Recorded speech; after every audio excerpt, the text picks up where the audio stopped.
Mesdames téléspectateurs de Star 21 TV, merci de nous préférer pour vous informer. Bonsoir et bienvenue dans cette édition d'information dont voici le sommaire. Le discours de l'an du chef de l'État, professeur Alpha Condé, égué des familles, c'est le cas de Dame Fatou Badiar. 2 morts, c'est le bilan du naufrage d'une pirogue survenue hier mardi au large de Boulbinet. Les détails, c'est avec Lansana Traoré. En prélude du démarrage du championnat national Ligue 1 et Ligue 2 de basketball, un ancien basketteur guinéen vient en aide à la Fédération guinéenne de basketball. C'est tout pour les titres. Les détails, c'est dans un instant.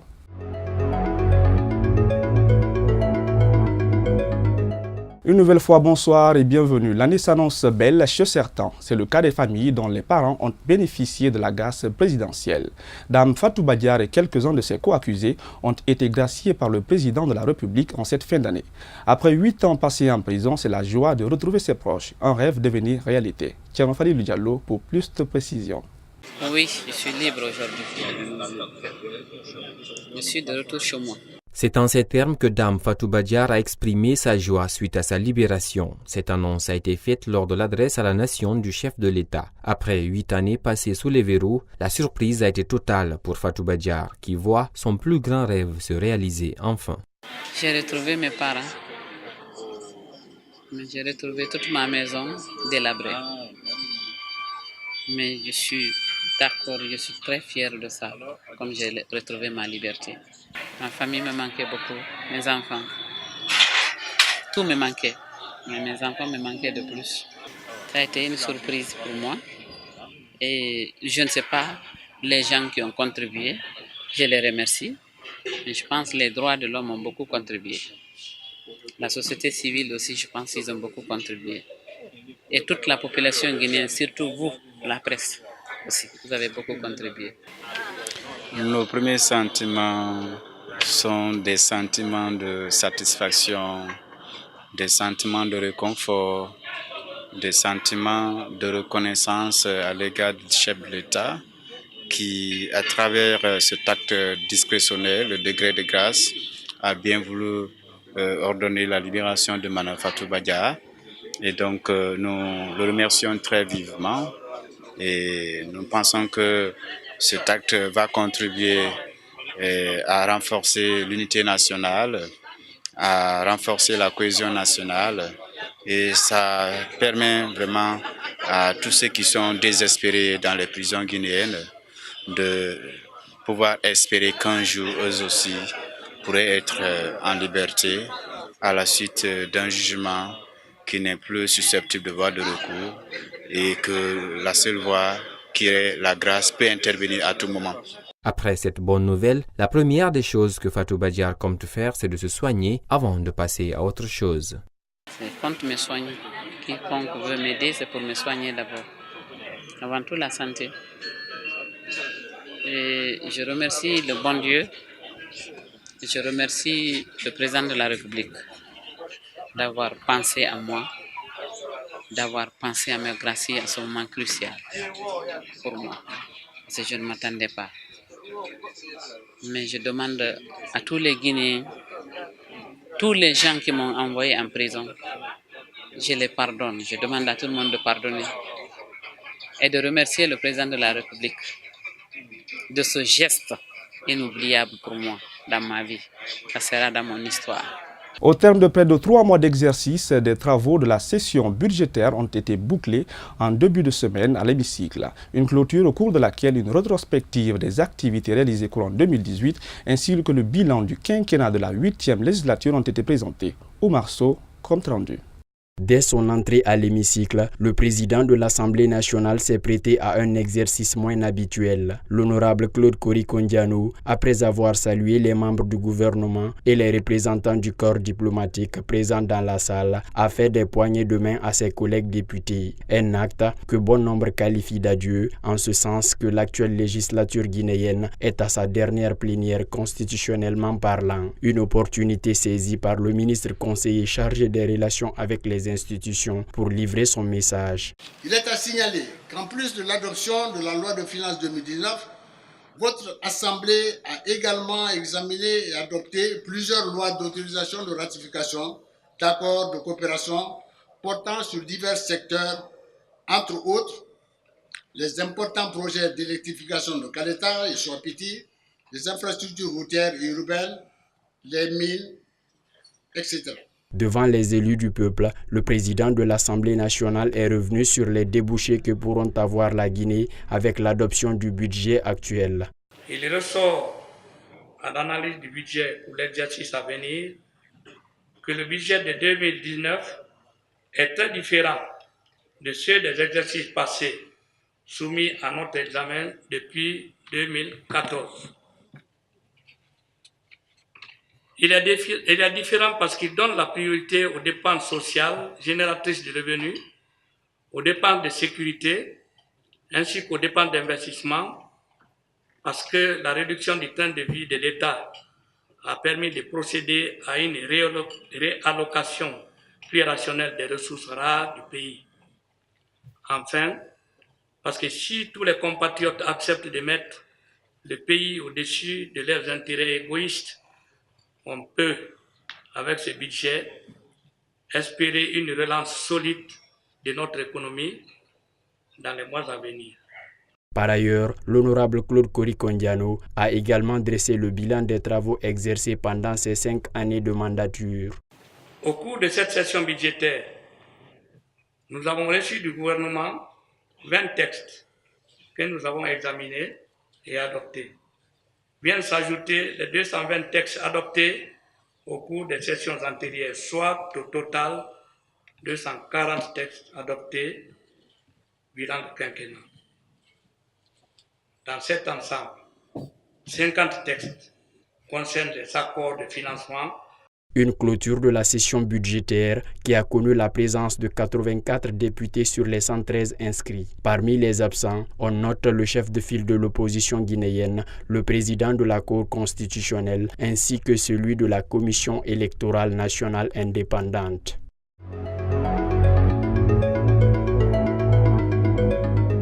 L'année 2019 commence sans solution dans la crise qui sévit dans le secteur de l'éducation. L'opposition, à travers son chef de file, a dénoncé la méthode de gestion des autorités. Elle a fait savoir ce mercredi à l'occasion de la présentation des vœux du Nouvel An. Aliou Diallo et Mima Bangoura. L'éducation guinéenne reste toujours au centre des débats. En ce début d'année 2019, la première rencontre de l'opposition a été en partie axée sur cette question. Pour elle, négliger la grève des enseignants n'est pas une bonne perspective. Il y a eu la grève des enseignants. Et surtout, l'arrogance du gouvernement dans le traitement des revendications des enseignants. Je l'ai dit à plusieurs reprises, lorsque vous confiez l'éducation à vos enfants, si vous les considérez vraiment comme vos enfants, et si ce sont vos enfants, lorsque ceux qui ont en charge cette éducation vous posent des problèmes, vous devez les recevoir avec humilité, avec responsabilité, pour discuter avec eux. Parce qu'on ne peut pas sacrifier l'éducation des enfants. C'est la chose la plus précieuse pour l'homme. C'est la chose la plus précieuse pour un gouvernement responsable. Sur la question d'une année blanche en Guinée, le président de l'IFDG s'inquiète. Selon lui, les conséquences peuvent être fâcheuses. Ne faisons pas en sorte qu'il y ait une année blanche. Le coût d'une année blanche est énorme pour le pays. L'éducation doit être sacrée. Et malheureusement, ce gouvernement n'a pas eu à cœur de trouver une solution à cette crise. Pour les vœux de Nouvel An, Cellou Dalein Diallo en a profité pour reconnaître les efforts fournis par la presse guinéenne. Vous avez toujours été parmi nous dans les manifestations. Vous avez eu très souvent vos doses de gaz lacrymogène, de bastonnade et de prison, d'emprisonnement, je voulais dire. Donc, je tenais à vous féliciter pour cette contribution à l'information du public et pour cette présence assidue à nos côtés pendant tout le long de l'année, pendant les manifestations, lors de nos réunions, lors de nos assemblées générales. Pour une sortie de crise dans le secteur de l'éducation, l'opposition invite le gouvernement à prendre toutes les dispositions afin de trouver une solution idoine à cette grève des enseignants. Je vous le disais dans les titres, une barque a fait naufrage entre Kaloum et les îles de Los. On dénombre quelques victimes dont le commandant de bord et des portés disparus. Le drame s'est produit dans la nuit du 1er janvier au large du port artisanal de Boulbinet. Lansana Traoré, Ibrahim Paye Kamara. C'est en début de soirée de ce mardi 1er janvier que cet incident a eu lieu. C'est cette pirogue conçue pour la pêche et non pas pour le transport qui a chaviré en mer. Immatriculée à Kolaya, selon les autorités, cette barque n'était pas en mesure d'assurer la navette. La barque qui est partie, parce qu'il paraîtrait que ça partait de l'Andrea, tout comme de Kolaya. Donc la barque qui est partie, ce n'est même pas une barque indiquée pour le transport des passagers, c'est une barque de pêche. Mais à l'occasion, les jeunes, avec leur fougue, leur enthousiasme, se sont embarqués à bord et ils sont partis. Maintenant, au retour, comme vous le voyez à la rentrée ici, il y a des bouées qui indiquent le passage des grands navires. Malheureusement, c'est à ce niveau-là que le moteur est tombé en panne. Donc au moment où on remettait le moteur en marche, la barque était proche d'une des bouées à laquelle elle s'est fracassée. Heureusement que d'autres barques en provenance de Kassa étaient derrière. Donc ces équipages-là ont récupéré les naufragés. Sinon, les dégâts allaient être plus grands que ça. On dénombre déjà 2 morts, des blessés légers et des portés disparus. Au rang des victimes figure le commandant de bord de la pirogue. Mais de la nuit jusqu'à l'heure à laquelle nous sommes, les renseignements recueillis présentent, on voit 2 cas de mort. 2 cas de mort, dont le capitaine de bord qui s'appelle Dadi Kamara et une femme léonaise qui s'appelle Yabomi. Présentement, le corps se trouve à l'hôpital Yasdine. Et il y a eu des portés disparus. Donc on vient d'entendre une des familles qui dit le nom de leur fille qui s'appelle Salimata Touré. Et il y a une autre femme aussi encore dont on a eu une déclaration qu'elle est aussi portée disparue. Mais nous sommes en train de mêler les enquêtes. Selon les témoignages, les causes réelles de ce naufrage sont d'ordre technique. Mais l'inexpérience des navigateurs et leurs méthodes de navigation sont aussi pointées du doigt. C'est une barque qui provenait de Kolaya. Comme vous savez, il y a un débarcadère aussi à Kolaya. Donc la barque est partie de Kolaya pour aller à Roum. Et comme vous le savez, Roum se trouve derrière Kassa. Mais il paraîtrait que l'équipage ne connaissait même pas Roum. C'était leur première fois. Parce que pour preuve, il paraît qu'ils sont partis faire escale à Fotoba. C'est de Fotoba qu'on leur a indiqué la direction de Roum. Donc ils ne connaissaient pas du tout leur chemin. Pas du tout. Bon. Et à l'arrivée, pour partir aux îles, ça va encore. Mais après la plage, le retour, vraiment, ça nous pose d'énormes problèmes. Juste pour savoir, parce que c'est le capitaine qui peut nous identifier. Il y avait combien de personnes à bord du barque. Mais le premier victime de mort, c'est le capitaine. Donc, pour se mettre en raison d'être maintenant avec le nombre de personnes à bord, il faut que les rescapés nous expliquent quelques problématiques. Présentement, là où je vous parle, nous avons un rescapé dont on a confié à l'autorité du commissariat de police de Boulbiné. Lui, il va nous donner juste l'explication. Si la barque était pleine de personnes ou pas, il y avait combien de femmes ou combien d'hommes, et puis s'il y avait même les enfants à bord du barque. C'est vraiment ce que nous sommes en train de mêler à ce que vous avez trouvé en train de faire sur le terrain. En attendant la poursuite des enquêtes pour faire la lumière dans cette affaire, les responsables du port appellent l'opinion publique à faire attention aux fausses rumeurs qui circulent sur le nombre exagéré de victimes de ce naufrage sur les réseaux sociaux. Dans le but d'œuvrer pour la lutte contre le paludisme, une campagne de sensibilisation des jeunes a été initiée à Amdalaï. À travers un match de football, l'occasion a été mise à profit pour interpeller les jeunes sur la préservation de la paix et l'unité nationale. Dans ce match de gala, nous visons de regrouper la jeunesse. L'objectif est toujours le même, renforcer le tissu social et les liens de la fraternité entre la jeunesse de Guinée, surtout celle de Amdalaï en particulier.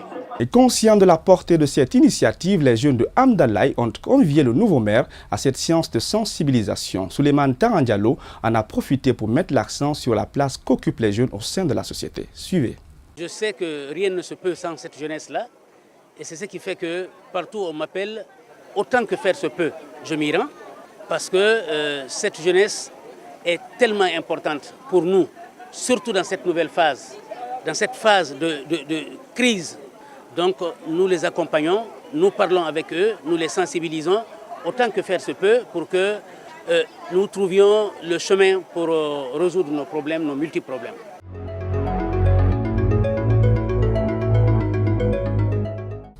« 20 ballons en cuir, 2 tableaux, 3 paires de filets, 6 paquets de 6 chaussettes chacun et des pompes, c'est les équipements de basketball offerts par un ancien basketteur du pays à la Fédération guinéenne de basketball. Ces équipements vont permettre à cette fédération d'être équipée surtout à quelques mois du championnat national Ligue 1 et Ligue 2. Abdoulaye Fofana. 20 ballons en cuir, 2 tableaux, 3 paires de filets, 6 paquets de 6 souchettes, des pompes sont des équipements de basketball offerts par un ancien basketteur guinéen à la Fédération guinéenne de basketball. Quand je jouais basketball, souvent c'était un problème de jouer, de trouver un ballon. Le plus souvent quand on venait, c'était tout un problème de trouver quelqu'un qui avait un ballon pour pouvoir jouer. Le plus souvent, le joueur qui avait un ballon, même s'il ne savait pas jouer, on était forcé de le faire jouer. Donc, pour essayer d'aider dans ce domaine-là, en venant, j'ai essayé d'aider un peu les jeunes qui grandissent maintenant, non pas aller dans le même souci qu'on a eu avant. Donc, c'est simplement un geste pour essayer de les aider pour accomplir leurs rêves. Le président de cette institution, visiblement satisfait de ce don, remercie le donateur et promet de les utiliser à bon escient. C'est avec plein de joie au cœur aujourd'hui que je reçois un peu ces dons. Je pense que c'est un modèle à saluer, c'est un modèle de patriotisme, le collègue l'a dit. Et c'est à encourager, c'est à féliciter. Je pense que si tous les Guinéens faisaient comme aujourd'hui, M. Kaba, on allait très loin. C'est pratiquement 20 ballons en cuir que nous avons là. Et je sais très bien que cela peut durer combien de temps et on pourra aider nos ligues de différentes régions à aussi jouer avec ce type de ballons ultra modernes qui vont améliorer un peu les conditions de jeu et même développer le basketball. Après l'offre de la National Basketball américaine NBA d'un terrain à dimension internationale, c'est au tour de cet ancien international de penser à son ancienne famille qui l'a encadré. La preuve en est que ce donateur a été coéquipier avec le président de la FEGIBA. Ils ont évolué ensemble en sélection nationale.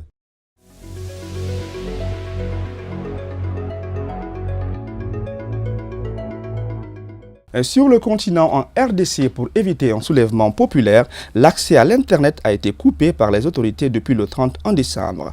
Alors que l'opposition et la société civile dénoncent des irrégularités dans plusieurs régions et villes du pays. Dans certaines circonscriptions, le dépouillement est toujours en cours. Mais l'heure est surtout à la compilation, j'y arrive, des résultats. En Bandaga, dans l'ouest, la capitale de la province de l'Équateur, dans l'est également, en Bunia, en Uriti. Les opérations de dépouillement sont désormais achevées. Mardi, à Lumumbashi, dans la province de Haut-Katanga, les résultats des bureaux de vote n'étaient toujours pas publiés. Pour la première fois depuis le début de sa convalescence en octobre dernier, le président gabonais Ali Bongo Ondimba s'est exprimé dans une vidéo enregistrée à Rabat, au Maroc, diffusée le 31 décembre au soir par les médias gabonais, a adressé ses vœux de nouvel an à son peuple. Dans son discours, il a évoqué la situation de son état de santé, rassurant le peuple sur son état de santé et annoncé sa reprise prochaine. Pour rappel, l'opposition et la société civile avaient demandé à la Cour constitutionnelle de déclarer une vacance du pouvoir conformément à la Constitution, chose qui n'avait pas été déclarée. Certains pouvoirs du président ont été transférés au Premier ministre et au vice-président. L'absence d'Ali Bongo a également favorisé des tensions internes au sein du pouvoir gabonais, selon des analystes politiques. Aimables téléspectateurs de Star 21 TV, ainsi prend fin ce journal. À tous, merci de l'avoir suivi et passez une excellente suite de programmes en compagnie de la télé du 21e siècle. Au revoir.